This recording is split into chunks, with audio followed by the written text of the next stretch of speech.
د امازون ځنګل. د امازون ځنګل د نړۍ تر ټولو لوی ځنګل دی چې 350 بیلیونه ونې لري، چې د نړۍ په انسانانو یې وویشئ هر نفر ته 52 ونې رسیږي. د امازون سیمه 2 برخې لري.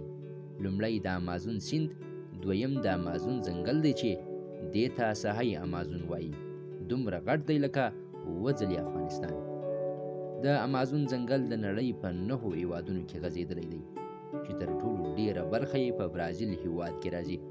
د امازون ځنګل سیمه تر 55 لکه کیلومتره مربع پراخوالی لري، په داسې حال کې چې د افغانستان ټوله سیمه 6,52,000 کیلومتره مربع ده.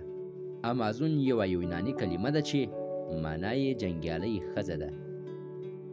د ځمکې 20% اکسیجن یوازې د امازون ځنګل ونې او بوټي تولیدوي. د نړۍ 40% څاروي، مرغان او حشرات د امازون په ځنګل کې موندل کیږي. دلته له 400 څخه ډیر ځنګلي قبایل میشت دي چې نفوس یې نږدې 45 لکه زیات او کم اټکل شوی دی. دغه خلک د 21مې پیړۍ په دې پرمختللي دور کې هم په هماغه ځنګلي سټایلونو کې ژوند کوي. د دې ځنګل ځینې سیمې دومره ګڼې دي چې لمر ورته نه رسیږي او په ورځ کې هم د شپې غوندې تیاره شتون لري.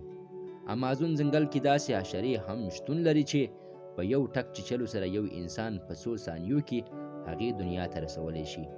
د امازون سیند د اوبو له حسابه په نړۍ کې تر ټولو لوی سیند دی چې 7,000 کیلومتره اوږدوالی لري. د امازون په سیند کې تر 10,000 ډوله کبان ژوند کوي. د امازون په ځنګلونو کې شاوخوا 80% حیوانات اوس هم بې نومه پاتې دي.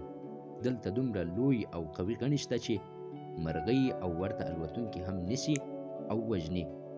دلته شاوخوا 10,000 ډوله میوې موندل کیږي.